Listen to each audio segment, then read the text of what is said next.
quisiera hablar en la mañana de hoy de un tema que yo creo que es poco hablado.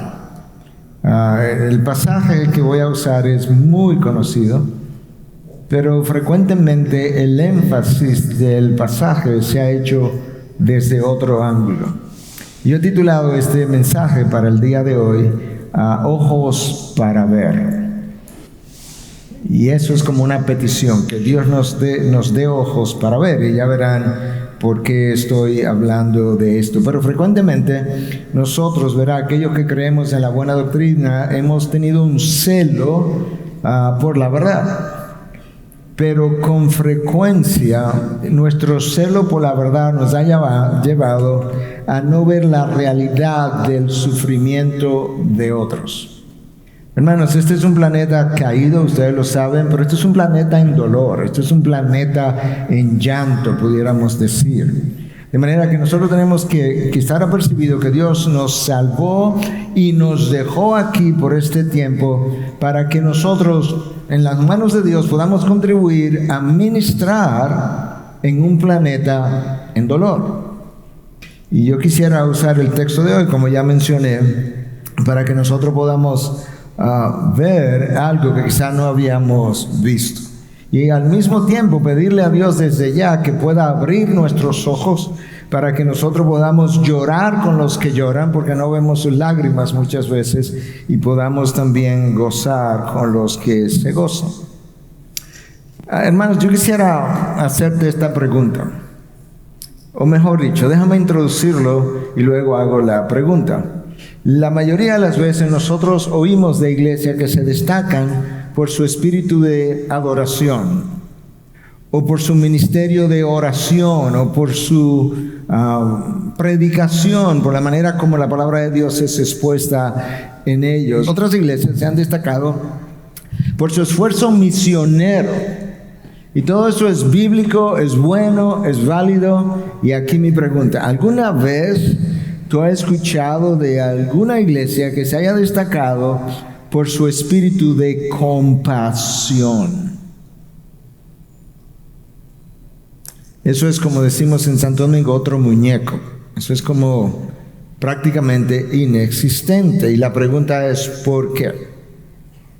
Uno de los hombres famosos del pasado, uno de los líderes de Dios, pastores del pasado, expositores de la palabra, W.W. Warfield, hizo un estudio de la vida emocional de nuestro Señor. De hecho, escribió un libro que tiene exactamente ese nombre. Lamentablemente no creo que está en español, pero está en inglés, está en el internet, es de dominio público. La vida emocional de nuestro Señor Jesucristo. Y de acuerdo a su estudio, y este es un hombre respetado de la historia de la iglesia, la cualidad número uno del mundo emocional de Jesús a lo largo de su ministerio fue su compasión. La cualidad número uno del mundo emocional de Jesús fue su compasión. Y yo creo que eso explica la razón de la cruz. La razón por la que Él fue a la cruz fue justamente porque fue movido a compasión por pecadores. Tú lees acerca de la actitud compasiva de Jesús múltiples veces en los 4 evangelios. La palabra como tal aparece en Mateo 4 veces, en Marcos 3 veces, en Lucas 3 veces, pero las acciones de compasión son múltiples, y eso es algo a lo que tú y yo tenemos que prestar atención. La pregunta es, ¿qué es lo que pasa no solamente en el mundo, sino en la iglesia de Cristo? Porque frecuentemente no vemos la compasión en acción. Y yo creo que muchos tienen ojos, pero no ven. Tienen ojos, pero no ven. Otros tienen ojos, ven, pero no perciben la realidad de lo que ven. Y yo creo que eso es importante para un discípulo de Cristo. Unos ven, se perciben la realidad, pero no se conduelen. No hay una condolencia por aquellos que están en dolor. Y lamentablemente la razón es que nuestro egocentrismo con el que heredamos de la caída no nos permite sentir. Y sobre todo en nuestra generación, donde llevamos una vida tan rápida, todo lo que queremos hacer, las tareas, todo lo que queremos lograr en tan poco tiempo, no nos permite detenernos, ver, tratar de entender y sentir a la vez. Otros ven, como vamos a ver en el pasaje de hoy, y no hacen nada. E incluso, nuevamente en el pasaje lo vamos a ver, usan su doctrina aparentemente bíblica para no hacer nada, como una justificación. Y todavía otro grupo ve, pero no se detiene a intervenir porque es un inconveniente. Yo no tengo el tiempo, yo no tengo lo que se requiere para detenerme en este momento. Yo quiero invitarte a que puedas abrir la palabra de Dios, si la tiene contigo, y tú puedas ir al libro de Lucas. Lucas es uno de los evangelios favoritos a lo largo del tiempo, porque Lucas era médico, se dice, ¿verdad? Y probablemente quizás él tenía una sensibilidad especial hacia necesidades humanas como médico al fin, de manera que ahí tú encuentras a Lucas describiendo al Señor llorando, otras veces, ¿verdad?, sudando gotas de sangre, otras veces enfocándose en los leprosos y aquellos más rechazados de la sociedad. Y en Lucas tú encuentras una interacción que Cristo tiene y luego una parábola. En Lucas 10, comenzando en el versículo 25, tú comienzas a ver la interacción que Cristo tiene entre un maestro de la ley, eso sería un escriba, y Cristo mismo, quien recibe la pregunta de este escriba. Escucha lo que dice el texto a partir del versículo 25 para luego ver la respuesta de Cristo. Cierto intérprete de la ley, eso es un escriba, se levantó y para poner a prueba a Jesús, ¿notaste? Para poner a prueba a Jesús. Esta es una pregunta malintencionada. Y dijo: Maestro, ¿qué haré para heredar la vida eterna? Y Jesús le dijo: ¿qué está escrito en la ley? ¿Qué lees en ella? Respondiendo, él conoce la ley. Amarás al Señor tu Dios con todo tu corazón y con toda tu alma y con toda tu fuerza y con toda tu mente, y a tu prójimo como a ti mismo.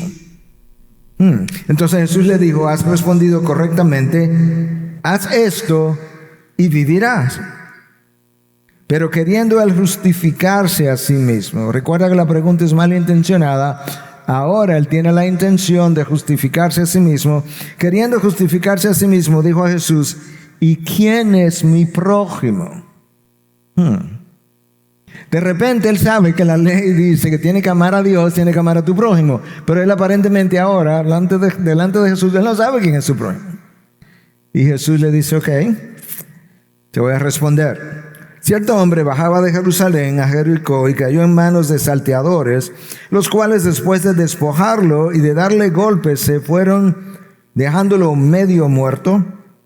Por casualidad, cierto sacerdote bajaba por aquel camino y cuando lo vio pasó por el otro lado del camino. Él tuvo ojo para ver, pero él no percibió la realidad de lo que vio o no quiso darse por entendido. ¿Okay? Del mismo modo, también un levita, cuando llegó al lugar y lo vio, pasó por el otro lado del camino. Pero, pongan atención siempre a los peros de la Biblia, pero cierto samaritano que iba de viaje llegó a donde él estaba y cuando lo vio, tuvo compasión. Esa es la palabra. Acercándose, le vendó sus heridas, derramando aceite y vino sobre ellas, y poniéndolo sobre su propia cabalgadura, lo llevó a un mesón y lo cuidó. Al día siguiente, sacando 2 denarios, se los dio al mesonero y dijo: cuídelo, y todo lo demás que gaste cuando yo regrese se lo pagaré. Aquí viene la pregunta: ¿cuál de estos 3 piensas tú que demostró ser prójimo del que cayó en mano de los salteadores? El intérprete de la ley respondió: el que tuvo compasión o misericordia, de él. Y Jesús le dijo: ve tú y haz lo mismo. Tú puedes ver lo que aquí está ocurriendo. El levita y el sacerdote, vamos a equipararlo en el día de hoy al pastor y un diácono. El pastor pasó, vio al hombre medio muerto, se fue al otro lado y lo dejó. El diácono pasó, se fue al otro lado y lo dejó.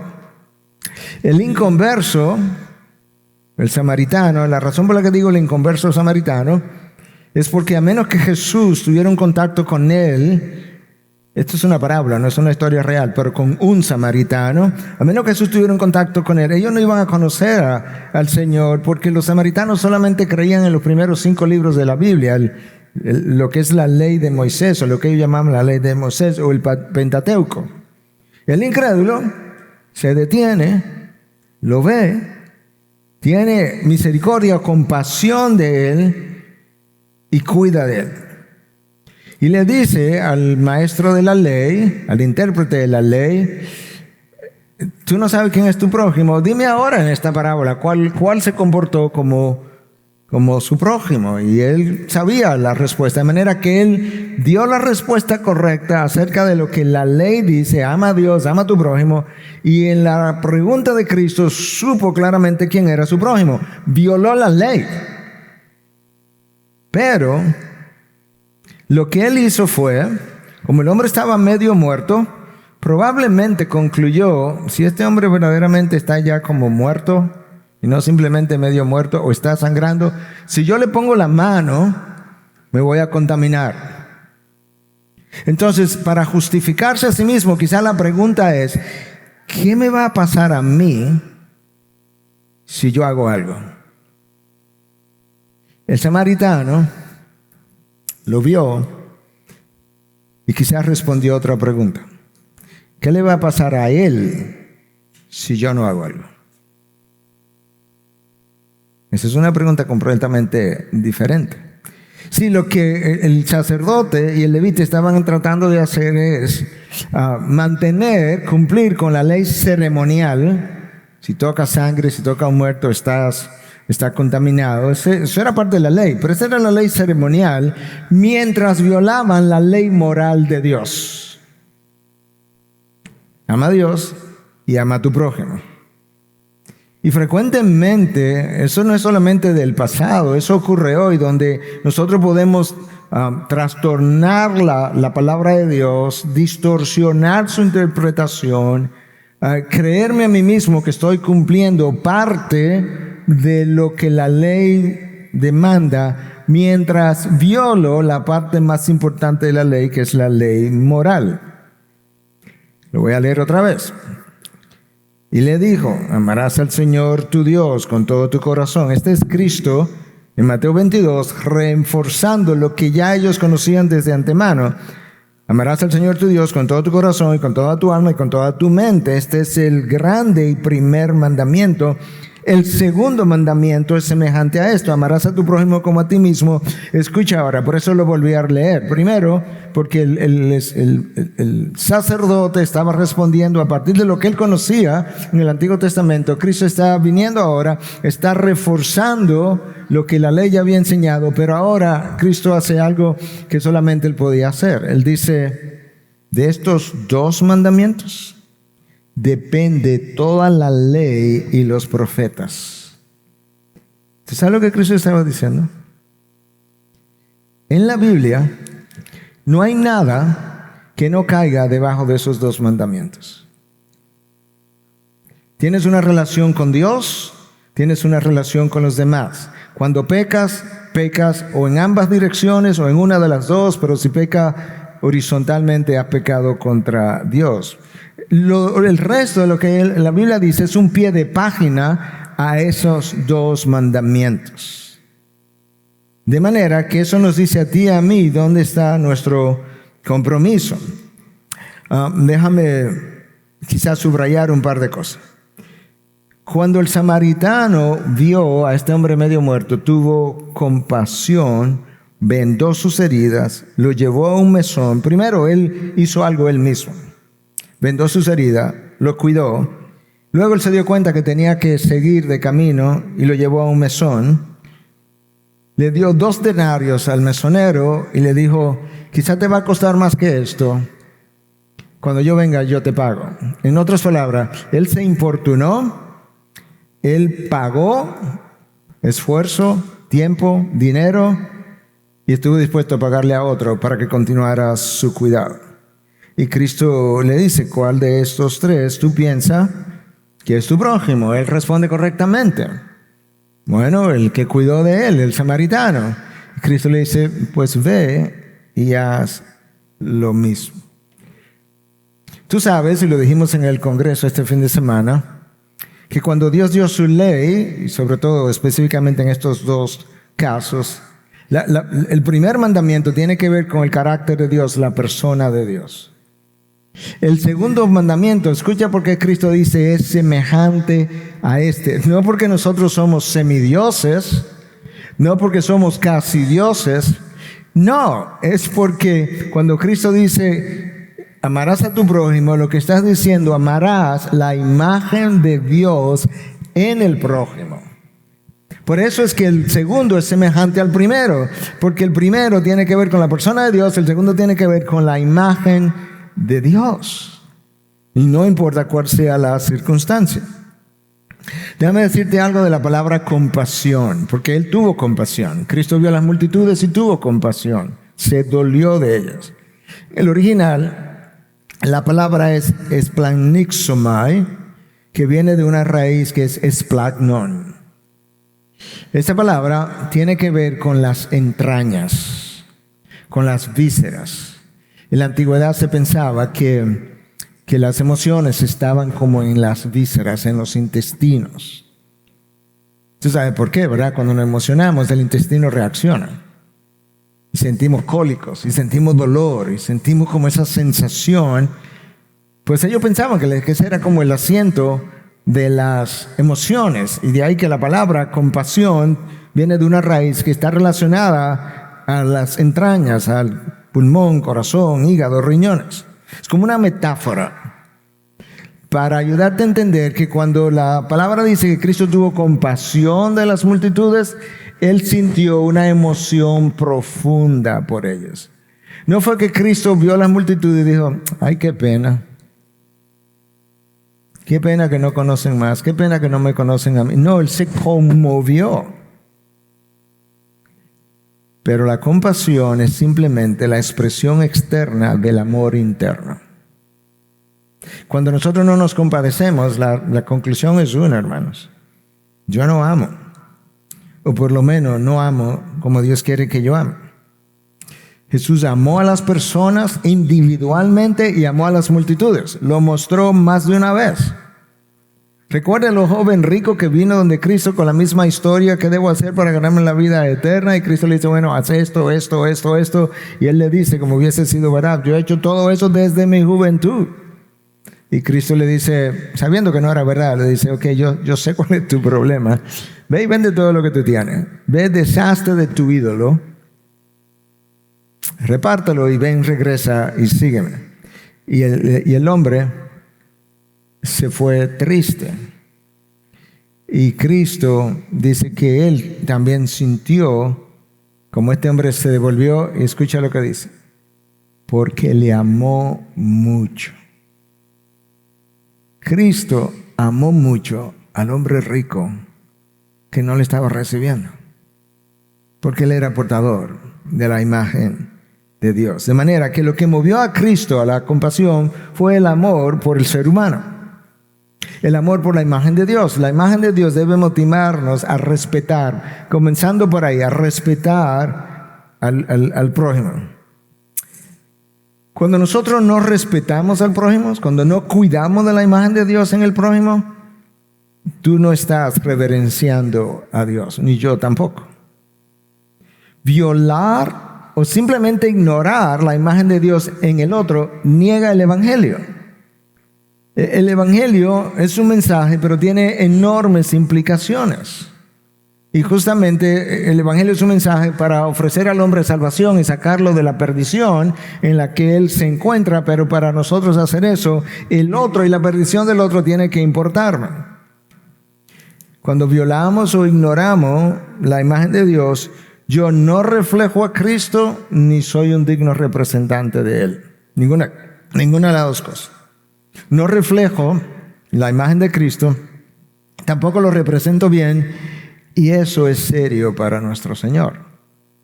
lo vemos continuamente. Y tú lo puedes ver en las interacciones que Cristo tuvo cuando Él fue y alcanzó gente con sus discípulos alrededor. Tú puedes ver cómo ellos reaccionan, tú puedes ver cómo Cristo reacciona, y no es de la misma manera. Los discípulos tenían muchas cosas que desaprender para luego comenzar a aprender. Y yo creo que todos nosotros yo tengo todavía cosas que desaprender para comenzar a aprender. Resulta que el mandamiento de amar al prójimo no es nuevo. Déjame decirte, en la ley de Dios, qué tan temprano aparece ese mandamiento. Tú tienes a Génesis, tú tienes a Éxodo, tienes a Levítico. 19:18 me manda a amar el prójimo. Wow. Luego en el Nuevo Testamento aparece en Lucas 10:27, en Mateo 5:43, en Mateo otra vez 19:9, en Mateo 22:39, en Marcos 12:31. Y luego en las cartas de Pablo aparece en Romanos 13:9, en Gálatas 5:14, y frecuentemente con una conexión directa o indirecta a la imagen de Dios. Pensamos que eso es un concepto importante para Dios, vital. La imagen de Dios en el hombre es la razón por la que Dios dice en Génesis 9:6, si alguien mata a otro, a él hay que quitarle la vida. Eso es lo que él merece, literalmente hablando. Esa es la razón por la que Santiago dice en su carta que cómo es posible que usemos los labios para alabar a Dios aquí y luego cuando salgamos allá afuera hablemos mal del hermano, condenemos al hermano que es portador de la imagen de Dios. Santiago dice, el problema no es que el chisme o la condenación, es contra quien lo hace porque él porta la imagen de Dios. En un momento de la vida de Jesús, en uno de muchos momentos de la vida de Jesús, el texto habla de que Jesús, viendo las multitudes, tuvo compasión de ellas. Escucha ahora, porque estaban angustiadas y abatidas como ovejas que no tienen pastor. Jesús estaba desmontando, en el texto al que me refiero, de una barca. Y había una gran cantidad de gente. Y lo que él vio no fue, wow, cuánta gente hay aquí. Él vio gente abatidas y angustiadas. Y su abatimiento y su angustia movió sus entrañas. Tuvo una emoción profunda. Y las vio, esta gente necesita un pastor. Esta gente me necesita a mí. Hermanos, ovejas sin pastor caminan sin rumbo definido. Ovejas sin pastor caminan ansiosas, están intimidadas, están tristes, no tienen quien le escuche, no tienen un Dios que le escuche, que se conduela de ella y le responda a su oración y se la responde mejor de lo que ellos oraron. Esto es increíble, hermano. Cuando tú y yo oramos, nuestro Dios no solamente escucha cada oración, sino que con frecuencia dice, Miguel no está orando bien, esto es lo que él necesita, no eso que él pidió, y la responde mejor de lo que yo acabé de pedir. Ovejas sin pastor no tienen esperanza. No tienen nada delante de ellas que le pueda decir, sí, pero esto va a cooperar para bien. Y en el presente tampoco tienen consuelo. Y si no tienen consuelo, viven en medio del dolor. Y eso es algo que tú y yo necesitamos recordar, porque tú y yo somos, mientras tanto, los pies de Jesús y las manos de Jesús. Por eso nos llamó la sal de la tierra y la luz del mundo. Escucha este texto de Marcos 6, a partir del versículo 34, lo voy a resumir. Al desembarcar, Jesús se desmonta de la barca, él vio una gran multitud y tuvo compasión de ellos porque eran como ovejas sin pastor. Escucha lo que él hizo.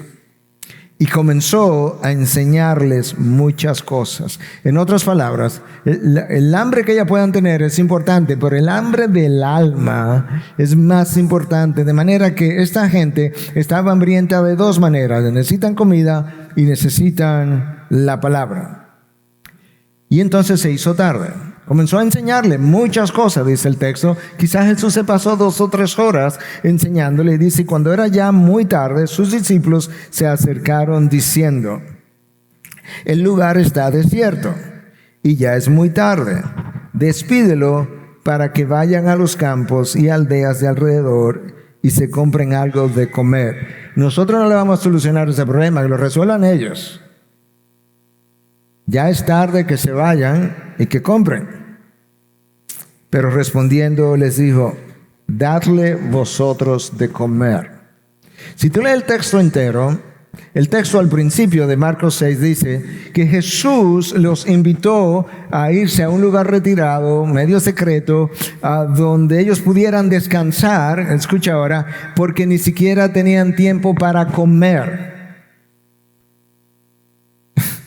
Y ahora no tenemos tiempo para comer. Quizás ellos tenían algo de hambre. Nos desmontamos y aquí hay una multitud. Y ahora tú quieres que sin haber comido, ahora nos pongamos a darle comida a otro mientras yo no he comido. Y Jesús le dice, no, háganlo descansar. Y ustedes le van a dar de comer. Y eso fue una de las ocasiones donde Cristo alimentó a las multitudes. ¿Cuál fue la diferencia? Jesús y los discípulos. La misma gente, la misma multitud, el mismo día, en las mismas condiciones. Bueno, te voy a decir, los discípulos vieron el reloj, figurativamente hablando, ya es muy tarde, despídelo. El maestro vio el corazón herido de cada persona en la multitud. Los discípulos estaban más centrados en ellos mismos. Y esta gente era una interrupción. Cuando nosotros estamos centrados en nosotros mismos, todo es una interrupción. Cuando tú amas, ¿tú sabes cuál es el problema del amor? El problema principal del amor. El amor no es eficiente. El amor es la cosa más ineficiente del mundo. Porque el amor te interrumpe tu agenda. El amor interrumpe lo que tú quieres hacer. El amor movió a Dios de la gloria a la tierra, de la gloria a la vergüenza. El amor complica la vida del que ama y simplifica la vida del amado. El amor es una fuerza extraordinaria, movió a Dios. Pero es un grave problema, porque el amor te complica la vida. Los padres que han tenido hijos, cuando los hijos se han enfermado, ellos saben que el amor le complica la vida. Y entonces ahora yo necesito amor para poner los ojos en los demás. Anne Grant, la hija de Billy Graham, escribió un libro hace ya muchos años atrás. Se llama el libro Just Give Me Jesus. Simplemente dame a Jesús. Y entonces ella, tratando de visualizar una multitud de hoy versus una multitud de aquella época, ella dice lo siguiente: en aquella multitud, pensando en el día de hoy, estaban los divorciados, los deprimidos, los enfermos, los poseídos, los dependientes de drogas, los airados, los felices, los quejones, los contentos, los crueles, los amables, los egoístas, los considerados, los críticos, los amedrentados y los calmados. Cuánta verdad hay. Quizás las que han tenido un aborto. Quizás las que han sido emocional, física o sexualmente abusadas. Ahí había gente, dice Anne Grant, cuyos sueños habían sido hechos pedazos. Me casé con el hombre de mi vida, o a veces la mujer de mi vida, y de repente se me fue. O cometió adulterio. Hogares que habían sido fracturados. Corazones destrozados. Corazones de niños a veces destrozados desde la infancia. Esperanza que se habían deshechos. Hay una canción en inglés que habla acerca de que de la tormenta, cómo Dios fue el ancla en la tormenta, y dice que Él había llegado a sostener como muchos sueños en sus manos, pero que Él nunca se percató que esos sueños se podían ir entre los dedos como los granos de la arena. Gente así. De eso es que está lleno el mundo, hermanos. No es de gente funcionales. No es de gente que tiene toda su vida organizada. No. Cristo vino a eso. Cuando Él vino, se encontró con gente enferma y las enfermedades las movieron a Cristo a la compasión y los sanó. Cristo se encontró con gente endemoniada y los endemoniados movieron a Cristo a la compasión y los libertó. Se encontró con gente muerta y fue movido a la compasión por aquellos incluso que estaban alrededor de los muertos y que estaban llorando. ¿Tú recuerdas cuando Cristo fue a Lázaro, a la casa de Lázaro? Que Lázaro tenía 4 días muertos y vio a Marta y a María y fue movido a compasión. Y el texto dice, es el versículo más corto de toda la Biblia, Jesús lloró. Un solo versículo dedicado que Jesús lloró, pero el texto me dice, yo estoy seguro que Jesús no lloró porque Lázaro estaba muerto, Él sabía que lo iba a resucitar. Jesús lloró porque vio a Marta y a María atribulada y llorando, y sus lágrimas lo movieron a tener lágrimas. Cuando Cristo vio a las multitudes bajo el yugo religioso de los religiosos, valga la redundancia, de los escribas y los fariseos, se conmovió por igual. Como esta gente tiene el pie en el cuello, como ocurre en muchos países del mundo hoy, que tienen una religión masiva pero con el pie en el cuello, porque no tienen libertad. Como Jesús tuvo esa compasión y vio esa realidad, por eso Él dice, venid a mí todo lo que estáis cansados y cargados, y yo los haré descansar. Hermanos, Cristo te quiere ver descansado, descargado. Esa es la razón por la que Cristo dice, cuando le preguntan, maestro, ¿cuál es el más grande yugo? Se lo preguntaron con otra palabra, ¿cuál es el más grande yugo? Los rabinos o los discípulos de los rabinos acostumbraban ir al rabino, al maestro, y decirle, maestro, ¿cuál es tu mayor yugo? Que eso quería decir, ¿cuál es el mandamiento más difícil de seguir, de cumplir? Cristo le dijo, el primer mandamiento, ama a Dios, y el siguiente es semejante a eso, ama a tu prójimo. Eso es lo más difícil que yo tengo, pero eso te resuelve la vida. Y de esa misma manera Cristo le dijo, ¿sabes qué? Mi yugo es fácil. Porque amar a Dios, cuando conoces a Dios, es lo más simple que tú puedes hacer. Y si amas a Dios verdaderamente, vas a amar la imagen de Dios en el otro. Y mi carga es ligera. Yo no soy como esos otros rabinos que te cargan sin compasión. Yo soy un maestro de verdad y de gracia. Tú puedes ver eso en la mujer samaritana. Recuerda que el buen samaritano es quien ayuda al hombre que estaba medio muerto. ¿Te acuerdas del encuentro de Jesús con la mujer samaritana? Los discípulos, ella estaba impresionada, chocada de que él, siendo judío, tuviera una interacción con ella. Ustedes los judíos no tienen interacción con los samaritanos, le dice ella. Y los discípulos, incluso cuando regresaron, se habían ido a buscar comida, parece que siempre tenían hambre, se fueron a buscar comida. Cuando regresan le dicen, maestro, ¿quiere algo de comer? Y Jesús como que, no, mi comida es hacer la voluntad del Padre. Pero probablemente se chocaron, número uno, que estaba hablando con una samaritana, los judíos no tenían trato con los samaritanos. Número dos, es mujer, los hombres y las mujeres no interactuaban públicamente. Número 3, no sé si ellos conocían algo de su pasado, pero había tenido 5 hombres, 5 maridos, y tenía uno que Cristo le dice, pero el de ahora tampoco es tu marido. Además, ellos creían que la samaritana o los samaritanos eran una raza impura. Y Cristo va, y Él no llegó el chapulín colorado para salvar tu vida. Le dice, mujer, yo me lo imagino, Cristo, dame agua de beber. Y es ella la que está sorprendida. Tú tú siendo judío, me pide a mí agua de beber. Y Jesús le dice, mujer, si tú conoces, yo me imagino la ternura de Cristo, mujer, si tú conocieras al que te pide agua de beber y tú le pidieras a él te daría de su agua, agua viva, y tú jamás volverías a tener sed.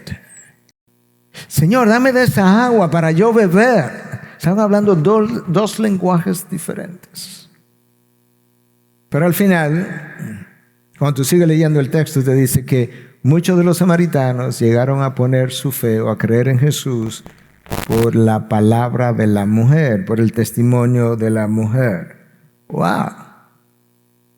Cristo fue donde esta mujer, la vio como portadora de su imagen, le dio la misma importancia a una mujer samaritana que había tenido 5 hombres anteriormente, está viviendo en pecado ahora, que la importancia que le dio a cualquier otro, porque es la mujer, es la portadora de la imagen de Dios que fue dañada en el Edén, que necesita ser redimida en cada uno de nosotros. Cristo sabía que esta mujer estaba más sedienta espiritualmente que lo que estaba físicamente. De nuevo, Cristo tuvo ojos para ver. ¿Qué vieron los discípulos? Vieron el pecado de la mujer.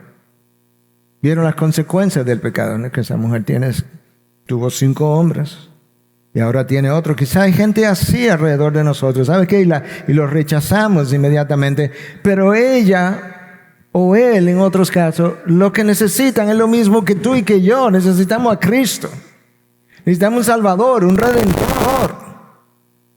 De manera que tenemos que verlo todavía con mayor compasión, porque están en peor condición en un sentido, en el sentido humano, físico, temporal, pero están en la misma condición en el sentido espiritual, perdidos, como estábamos nosotros. Probablemente los discípulos se molestaron con Cristo al verlo interactuando de esa manera.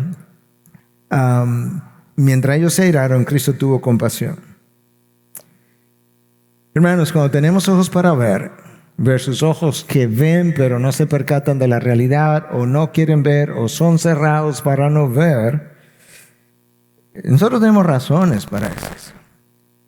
Es mucho más cómodo vivir sin interrupciones, mucho más cómodo, es más eficiente, lo que no es bíblico. Jesús vio lo que los discípulos no podían ver. El amor de Dios fue más allá y vino. Se complicó la vida a Jesús. El amor de nosotros por el prójimo nos va a complicar la vida, pero es la única forma bíblica de vivir. Ese día Jesús complicó la vida de los discípulos, el día que le dio de comer. Y ellos tuvieron que repartir el pan y calmar su hambre física. Pero ellos probablemente lo que querían era simplificarla. ¿Cómo la simplificaba? Que se vayan, maestro, es tarde. Tú no has visto el reloj, tú no has visto el sol que se está poniéndose. Que se vayan. Y cualquiera que lo hubiese oído, quizás desde el punto de vista humano, hubiera dicho, wow, mira qué discípulos más sensibles. Porque ellos quieren que se vayan para que se compren algo de comer. Cristo dice, no, que se queden para que ustedes le den algo de comer. Y ya yo te mencioné, el amor complica la vida. En la medida que los años han ido pasando, en la medida que mi cercanía a Dios se ha ido dando, una de las cosas que ha ocurrido es que creo que amo mucho más la gente, pero estoy mucho más complicado. Mucho más complicado. Pero no quiero la vida de otra manera. Quiero imitar a mi Señor. Y si yo quiero ojos para ver, yo necesito compasión. La compasión es lo que afina mi visión. Es lo que, quizás ustedes lo conocen, pero los ojos, tus ojos, ven 2 imágenes distintas y viajan hacia el cerebro inicialmente separadas, pero los nervios ópticos se cruzan y cuando se cruzan montan las 2 imágenes para que sea una sola. Frecuentemente yo creo es que cuando nosotros vemos sin compasión, esas 2 imágenes llegan al alma separadas. Una que dice, ellos están en necesidad, que alguien los ayude. y la otra que te dice, pero tú tienes una responsabilidad. El amor de Dios en nosotros. Si tú naciste de nuevo, oye lo que se supone que ocurra. De acuerdo al apóstol Pablo, de acuerdo a Dios, porque Pablo escribió por inspiración del Espíritu. Cuando Pablo escribe a los Corintios en su segunda carta, y está hablando de cómo Dios nos hizo embajadores de Cristo, en ese contexto, ¿verdad? Para que Dios rogara a través de nosotros, reconciliados con Dios. Pablo sigue hablando, y cuando llega al 5:17 dice, ya nosotros no vemos a nadie según la carne. Ya no vemos a la prostituta como una prostituta, aunque lo es. La vemos como una potencial creyente de Cristo. Ya no vemos a una mujer simplemente como un objeto de gratificación sexual o para que nos dé hijos. No, porque es la imagen de Cristo. Ya no veo al vecino como alguien que se emborracha, aunque se emborracha. Yo sé que se emborracha, yo sé que viola la ley de Dios, pero no conoce a Dios y lo único que él puede hacer es pecar o pecar. Ya no vemos a nadie según la carne. Ya no vemos las autoridades con las que nos congraciamos porque pudieran darnos ciertos privilegios y derechos y oportunidades según la carne. No, ellos no son mejores ni más dignos delante de Dios, ni tienen más posición. Todo el mundo está en el mismo nivel al pie de la cruz. La compasión, tú no la aprendes de un libro. De hecho, tú ni siquiera la aprendes del libro de la Biblia. Tú lo ves en la persona de Jesús. Tú la aprendes cuando tú lidias con el ser humano en dolor, quebrantado, y cuando te cuentas cosas que tú jamás hubieses podido pensar. Déjame darte una sola historia de mi vida. Muchos, no sé si todos, pero muchos saben que soy médico y soy infectólogo, y durante los años que vivimos en Estados Unidos tuve la oportunidad de ver muchos pacientes con SIDAs y pacientes homosexuales, y yo tenía cierto prejuicio en ese momento, como decimos nosotros, mala mía, pecado mío, pero yo lo reconozco porque Dios ha hecho una obra ahí, por eso tengo que hablar de la obra que Dios hizo en mi corazón. Y un día yo estoy entrevistando a un drogadicto. En ese momento no estaba usando droga, pero era muy posible que volviera. A alguien sin dinero, y estoy haciendo su historia y le digo, fulano, estoy tomando notas, pues, ¿cuándo comenzaste a usar drogas? Y me dijo, a los 6 años. Y yo dije, espérate, a los 6 años, no 16, 6 años, a los 6 años. Pero, ¿cómo que tú usabas droga a los 6 años cuando tú ni siquiera sabes a los 6 años lo que es la droga? Dice, no, pero mis padres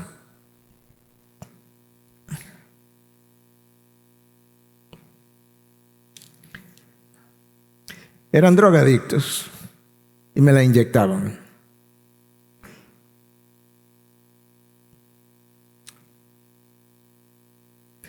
Y yo no oí la voz de Dios ese día, pero yo entendí claramente lo que pudo haber sido su voz audible. Cuando Dios me dijo en términos figurados, ¿verdad? Pero lo entendí. Para que aprendas a no juzgar lo que tú no conoces. Yo te puedo hacer historias tras historias.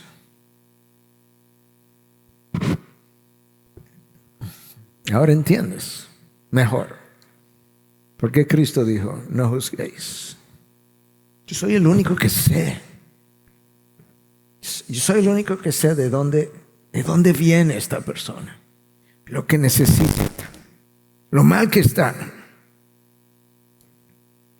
Yo no puedo aprender compasión de un libro. Este es un atributo de Dios que es infundido por Dios en nosotros, en la medida en que nosotros nos acercamos a Dios y le pedimos a Dios que forme su imagen en nosotros. La compasión tiene otra característica, y es que para yo experimentarla yo tengo que estar centrado en el otro. Yo no voy a experimentar compasión por el otro cuando el otro es un inconveniente para mí. cuando el otro interrumpe mi tiempo, interrumpe mi lectura, interrumpe mi preparación.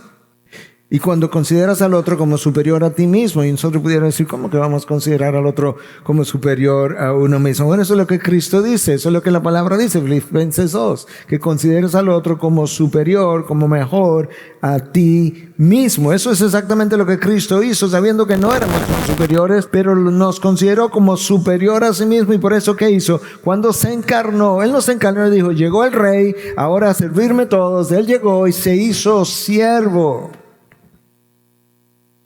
Y se hizo siervo no porque nosotros éramos superiores, sino porque eso es lo que el amor hace. El amor considera al otro como superior, se hace siervo, le sirve a ese otro. Y en el caso nuestro le sirve porque tiene el interés de representar a Cristo, porque ya no vemos a nadie según la carne, porque la compasión nos mueve al servicio y porque lo queremos en relación con Cristo.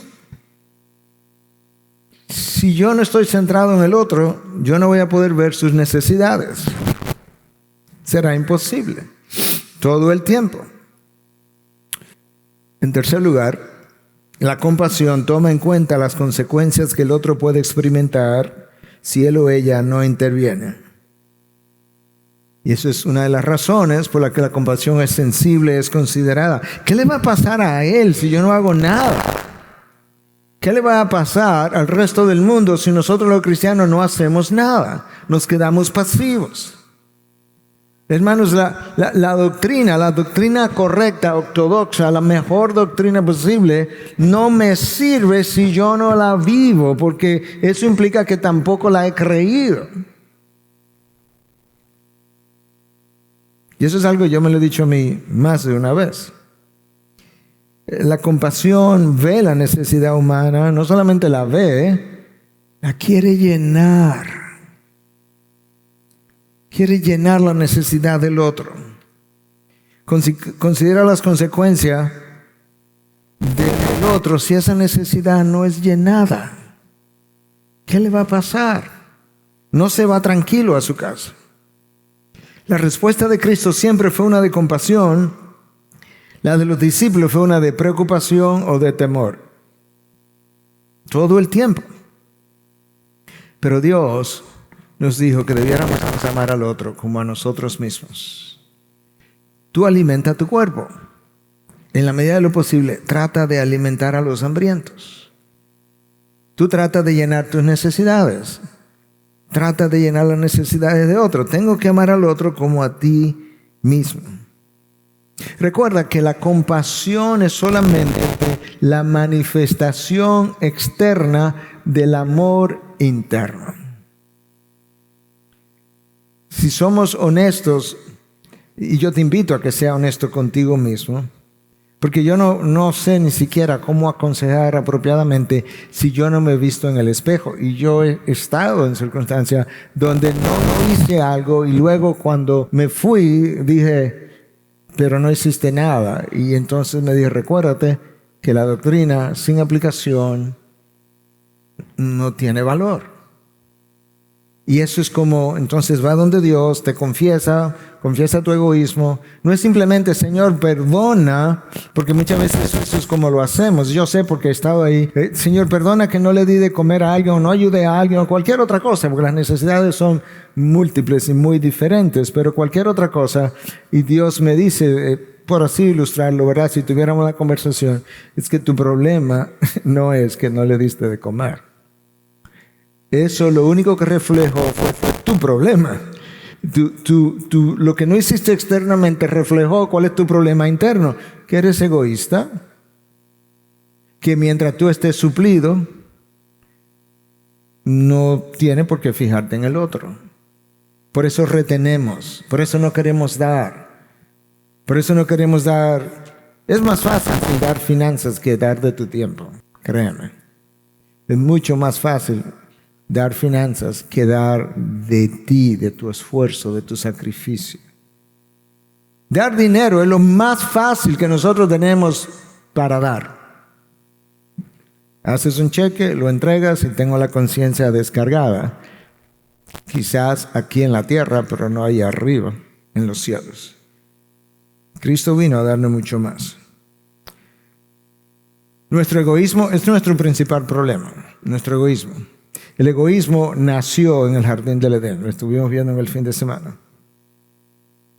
Porque tan pronto Adán pecó y Dios lo confrontó, lo que estuvieron en la conferencia lo escucharon, Adán dijo, yo voy a salvar, como decimos en Santo Domingo, mi pellejo, mi vida. Y Adán, ¿qué fue? ¿Qué fue lo que hiciste? No, yo, la mujer. Y de hecho, la mujer que tú me diste. Si en vez de Eva, quizá me hubiese traído a María, quizá la cosa hubiese sido diferente, pero fue la mujer que tú me diste. El egoísmo no tiene sentido de urgencia. Mañana. Bueno, pero la necesidad es hoy. Sí, pero va a estar ahí mañana. No tiene sentido del tiempo. No. Porque no tiene ojos para ver. Y cuando yo comencé a considerar estas cosas de mi propia vida, yo comencé a pedirle al Señor Jesús que comenzara a cambiar mi corazón. Que yo realmente quería parecerme más a Él. ¿Tú sabes lo que hizo? ¿Tú quieres parecerte más a mí? Comenzó a enviarme gente en necesidad y con problemas. Y luego nosotros lo abrimos, pero voy a decir que Él nos dio un estudio bíblico en Estados Unidos por 3 años y medio con pacientes que venían del trasfondo homosexual y de drogadicción. Y recuerdo la cara de este hombre, Carlos, que vino con su esposa, quien no era drogadicta.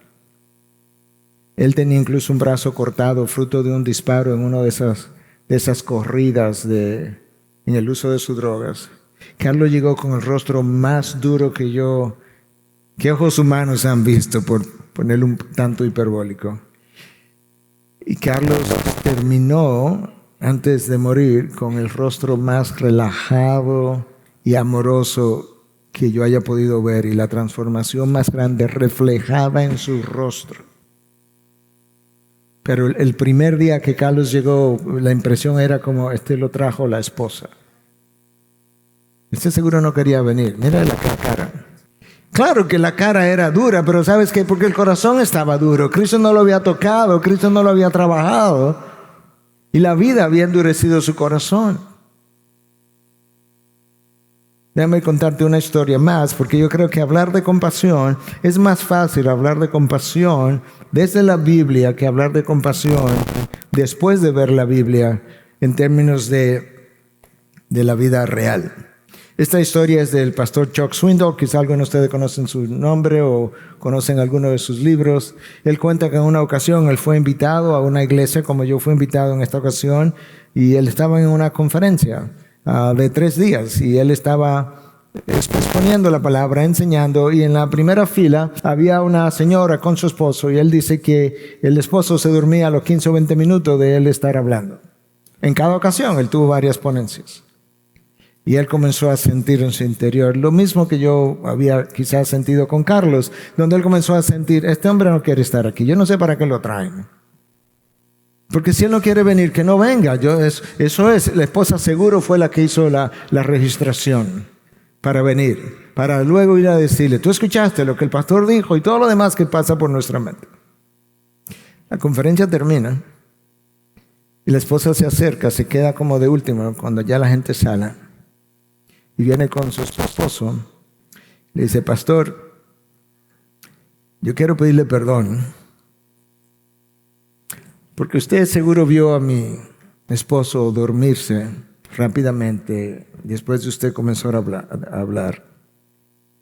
Pero yo quiero decirle, mi esposo está muriendo de cáncer y él estaba bajo morfina para el dolor. Y su último deseo era verlo a usted en persona.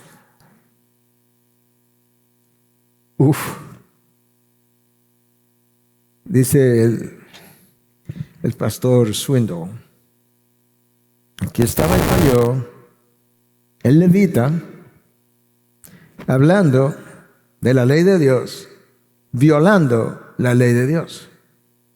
No juzgues, para que no sea juzgado.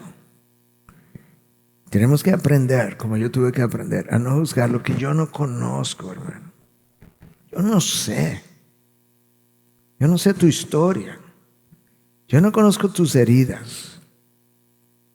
Pero yo sé algo. Lo que tú necesitas no es más de lo que yo necesitaba. Aunque tu necesidad o tu pasado sea más horrible, feo, como decimos nosotros, pero, más pecaminoso, al final solamente cuenta una cosa. ¿Cumpliste la ley o no cumpliste la ley? Y como todos las violamos, entonces solamente cuenta una cosa. ¿Alguien cumplió la ley por ti?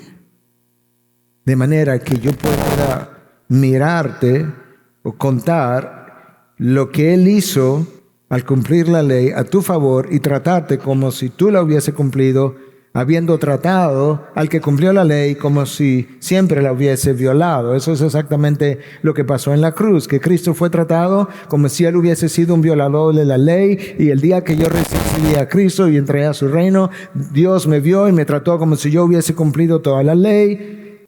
Y ahora entonces, cuando el juicio es hecho al final de los tiempos, yo soy recibido por la santidad de Cristo, por los méritos de Cristo, y a mí no se me envía a la condenación, porque lo que me enviaba a la condenación era justamente el ser un violador de la ley, y alguien pagó por mí, Cristo Jesús. Hermanos, ninguna nación va a ser salva por los hombres. Ninguna nación va a ser salva por el próximo presidente o el próximo, lo que sea, la próxima ley, la mejor economía, el progreso de la economía. Todo eso es importante, vital. Pero hay una sola cosa que puede salvar al hombre, y es Dios. Y eso es verdad de República Dominicana, eso es verdad de Estados Unidos, que está muy mal, de Europa, que está peor. Y cierro con esto, cuando Dios vea hacia abajo, no va a hablarle al incrédulo, le va a hablar a su iglesia. Recuerda, cuando Israel estaba en muy malas condiciones en un momento dado, el texto de la palabra nos dice en 2 Corintios 7, 14, si se humilla, que Dios dijo a Israel, si se humilla mi pueblo, no el inconverso, el pueblo mío. Escucha cómo Dios lo identifica, sobre el cual es invocado mi nombre. Esa es la iglesia hoy. Y yo no estoy diciendo que este mensaje es tal cual para la iglesia hoy porque Dios se lo dio a Israel, pero hay principios detrás de lo que Dios está diciendo. Él no le va a reclamar al inconverso que no oró, porque el inconverso no lo puede hacer. Si se humilla mi pueblo sobre el cual es invocado mi nombre y oran, que no están orando, practican más y hacen actividades pero no están orando, y se vuelven de sus malos caminos, se humillan, entonces, no antes, yo iré de los cielos y sanaré la tierra. Ni siquiera dijo sanaré a mi pueblo, la tierra. Y eso es importante, porque Dios quiere a su iglesia en la brecha. ¿Sabe lo que Dios nos dice a Ezequiel ya en el exilio, después de haberlo sacado de Israel? En 22:30, yo busqué un hombre entre todos antes del exilio que se parara en la brecha para no destruirlos, y no lo encontré. Wow. Dios dice, esa no era mi intención. Yo busqué a alguien que estuviera en la brecha para evitar lo que hice. Deja ese pensamiento de un momento y escucha lo que tú lees. Creo que el Salmo 103, y si no es el 103, es el 107, porque ahora mi memoria se me confunde, pero escucha lo que dice de Moisés. Que Moisés, en un momento dado, Dios dice a través del salmista, si Moisés no se hubiese parado en la brecha, yo lo hubiese destruido. Wow. Después de la adoración al becerro de oro, Dios dice, voy a destruir a todo. Y Moisés se para en la brecha y le dice, no, Señor, destrúyeme a mí mejor. Te ofrezco mi vida por ellos. Y obviamente Dios no podía hacer eso porque ahí le corresponde a Cristo. Pero Dios dice, si Moisés no interviene, yo lo destruyo. La iglesia de Cristo necesita pararse en la brecha. Hay una gran brecha en el mundo que sigue ampliándose entre Dios y el hombre. Y Dios quiere rogar por medio de nosotros, reconciliados con Dios, como si fuéramos embajadores de Cristo.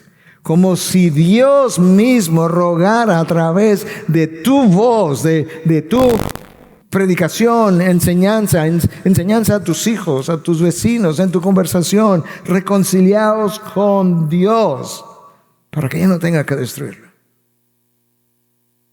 Yo no sé cómo interactúa la soberanía de Dios con esas personas paradas en las brechas como Moisés. Yo lo que sé que yo lo creo porque está en su palabra declarado, de alguna manera. De manera, hermanos, que volvamos a Dios, acerquémonos a Dios. Mi último libro se llama Volveos a Dios, y sabes que volveos a mí, es una frase del Antiguo Testamento. Yo no lo estoy mencionando como promoción para que lo compre, sino porque es mi deseo profundo del alma que esa frase no sea un libro, sino un movimiento en toda Latinoamérica, donde nosotros nos unamos de diferentes iglesias y naciones en un solo clamor por toda la Latinoamérica y volvamos a Él para que Él haga algo por las naciones de este continente y más allá de este continente. Eso requiere arrepentimiento, humildad, oración y acción.